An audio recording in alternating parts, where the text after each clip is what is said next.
Hi, I'm Doug Boles, president of the Indianapolis Motor Speedway. Thank you for listening to Behind the Bricks. We're excited to bring you this exclusive and entertaining content about the world's greatest racetrack. Keep listening, and I hope you enjoy this episode. Your day moves fast. Your news should too. That's why there's a new and improved Wish TV app, bringing you more local news, breaking alerts, live streaming, weather forecast, radar, and Indiana sports, all in one place. Customize your news feed to see the stories that matter most to you and get the information you need when you need it. Download the new and improved Wish TV app today on iOS or Android and take News 8 with you everywhere.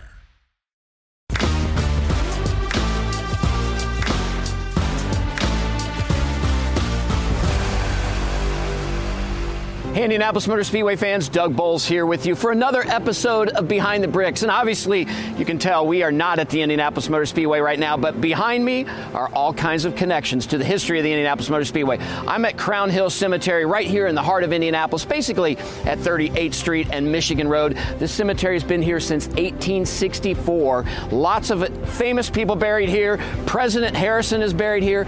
3 vice presidents buried here. Governors from all over, including Vermont and Kentucky, not just Indiana, but more importantly, many of those folks who helped craft and build the Indianapolis Motor Speedway are right here inside this place, including Carl Fisher and his mausoleum. You're going to get a chance with us today on Behind the Bricks to see some of those folks and see some of the places that we may never get to see again. So we're now actually inside the gates here at Crown Hill Cemetery. I'm joined by David Rick, who's the president of the cemetery, also the foundation. We'll tell you more about that later, but active cemetery, all kinds of things happen here in these 555 acres. They do. We have over close to 250,000 people buried here. We are an active cemetery. People are being buried here every day. And we're also an accredited arboretum. So you can come out here. There's some history, there's some nature, especially on a beautiful day like today. So let's walk for a minute. We're going to talk a little bit about motorsport, but sure. There's so much more here. You've got somebody from every single war from the Revolutionary War here. Yep. The founder or the inventor of Sudoku is actually buried here, which is really crazy. The founder of Target. I mean, all kinds of crazy stuff that you wouldn't know. People. Presidents, vice presidents, governors from Indiana, and governors not from Indiana. The founder of Target, like we mentioned. I mean, there's just so many people, and obviously the names that Indianapolis is famous for, right? The Eli Lilly, and you drive down 37 and you see Benford Avenue, all these Indianapolis names, and so many great stories from the city, the state, and even our country are right here. Public enemy number 1. Yes, sir. Public enemy number 1 is right down the street from us. So that's pretty cool. But what's really cool, so even race fans can come out here because there's so many dozens of starters in the Indy 500, but tons of people who have a connection to the Speedway, Absolutely. To early automotive history, that raced at the Speedway, and that's why we're here today. That's why we're here. So we're going to take you around and show you a few spots. We've got over 60 plus racing legends on our tour, but we're going to show you a few spots, even some winners, and maybe even run into the founder of the Indianapolis Motor Speedway while we're here. That sounds great. Well, let's go wander around on this beautiful day.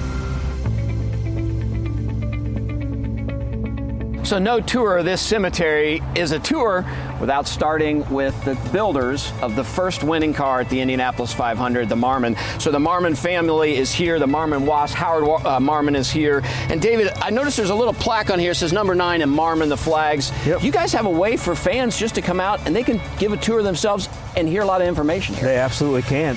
Back in 2019, we did this medallion project. We started this medallion project, and we marked all of our racing legends with a medallion by at their gravesite. We have actually an app you can use. You can go online, and it's a self-guided tour, and it's actually voiced by a lot of the voices that you probably have heard of, in Bob Jenkins and Donald Davidson, Laura Steele, Jake Query.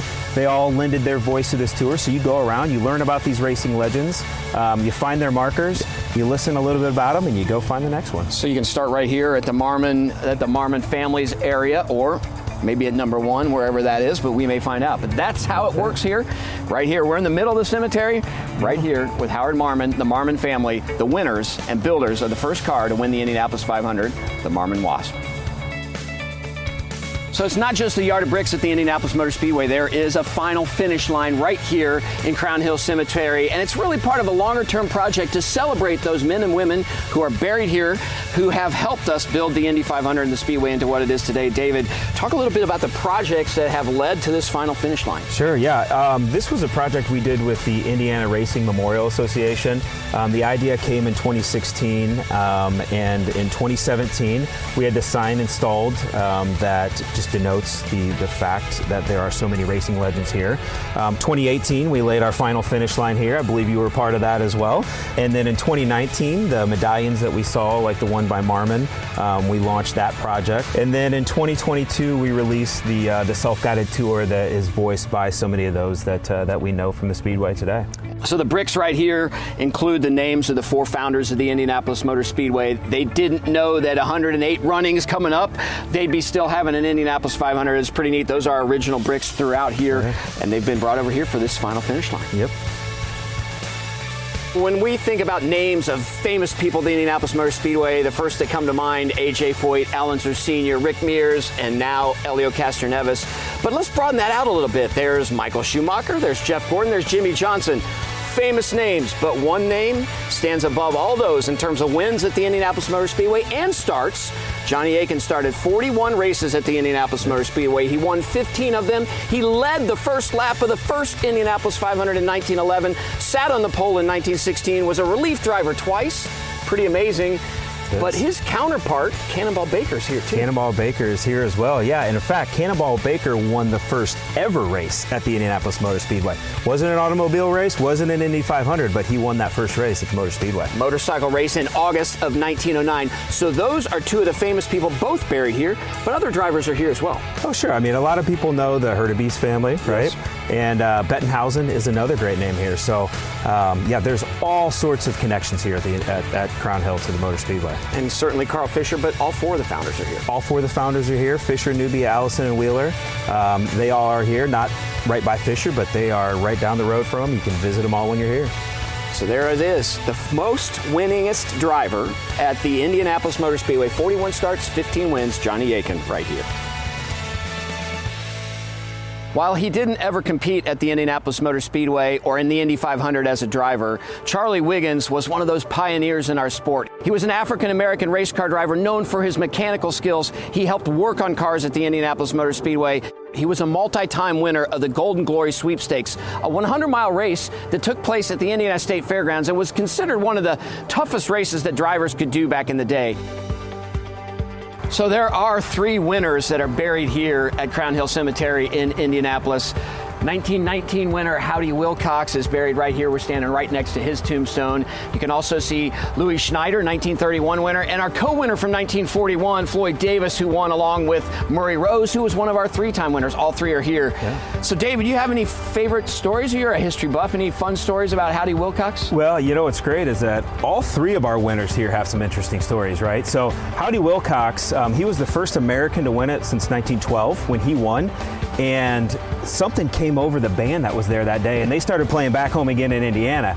And turns out they started one of the best traditions that we have out at the Indianapolis Motor Speedway. Yeah, absolutely, for sure. We love Back Home Again in Indiana, and the Little 500 gets started later on by his son. So there's a lot of connections there. So any Louis Schneider stories you have? Yeah, so Louis Schneider, not only did he win the race, he actually has the worst finish in the Indianapolis 500 history. And it wasn't 33rd, it was actually 42nd in 1933. Back in the day when they had more than 33 cars, it's kind of crazy. And then, of course, Floyd Davis, who, you know, Murray Rose wins 3 Indy 500s, so he gets a lot of credit. Folks oftentimes forget that Floyd Davis was a co-driver in that win in 1941. Yeah, so Floyd Davis is kind of the asterisk in the winners of the Indianapolis 500, right? So Floyd Davis was taken out of the car in lap 72, I believe. And the pole sitter that year and his teammate, Rose, was put into the car. He drove it to victory. Floyd Davis was named as a co-winner, and he is the only winner to never lead a lap. That's a really interesting story there, but you're right. Floyd Davis does sort of get that asterisk, just like Laura Coram and Joe Boyer, the other co-winners that won the Indianapolis 500. But you can see those 3 Indy 500 winners and where they're buried here at Crown Hill Cemetery.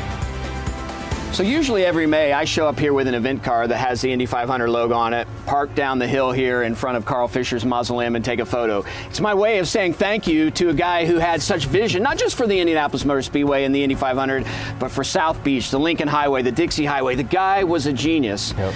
Carl Fisher is buried here along with some family members, and another cool story that we'll talk about in a minute. But this just went through a little bit of a restoration project, and that's really where helping the foundation makes a lot of sense. It did, yeah. So we did a lot of restoration work here on this Fisher Mausoleum. It's over 100 years old, right? And so just like your house, right, you got to take care of these things. So we did a lot of work with the Fisher Mausoleum and the cleaning and the rejointing just to make it, first of all, it looks nice, but it's practical in that, it keeps the water out and it keeps it looking good for another 150 years. So Carl Fisher and family members buried in there. A pilot, J.J. Hammond, British Air Force, but really a New Zealander. Was the first New Zealander pilot to get a pilot's certificate. Was actually killed here in Indiana near the Indianapolis Motor Speedway. And his widow went back home, and Carl Fisher said, why don't you keep your remains here till after World War I? Never came back and got it. Never came back and got him, and he's still here today. Which is pretty amazing. Well, this is it. Could we go in? Do you want to? 100% I want to. Absolutely, let's go. Well, let's check it out. This is built over 100 years ago. Carl Fisher is right here. Family members. Captain Hammond's up here.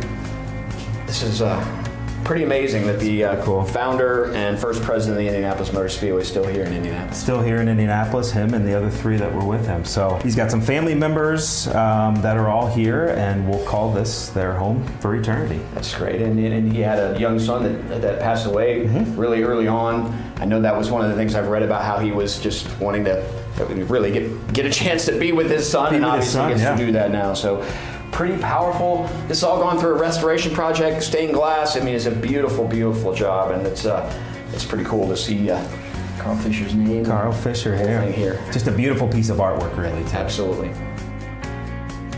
So as you can see, there's a lot of history at Crown Hill Cemetery. David, Rick, thank you so much for bringing us along, including the voice of the 500. So many of us fell in love with the Indy 500 listening to those voices. Sid Collins, Paul Page, and Bob Jenkins, some of the most famous voices to ever call races at the Indianapolis Motor Speedway, is actually buried here as well. And you can actually hear Bob's voice on the app when you're here on your tour, but we can do it from home even. You can do it from anywhere, right? So if you go to our website, crownhillfoundation.org, you can download the app, you can take the tour, you can learn about all sorts of different racing legends, the ones that we talked about today, and so many more that are here. And a lot of the stops are voiced by Bob Jenkins and others that you'd be very familiar with.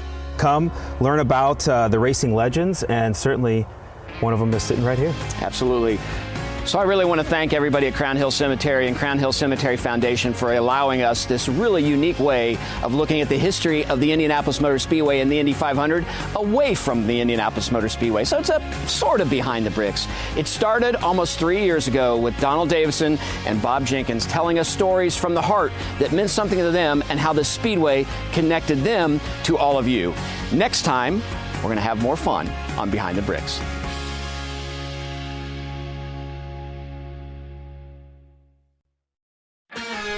Thank you, fans, for listening to this episode of Behind the Bricks. We look forward to bringing you more exciting content about the Indianapolis Motor Speedway soon.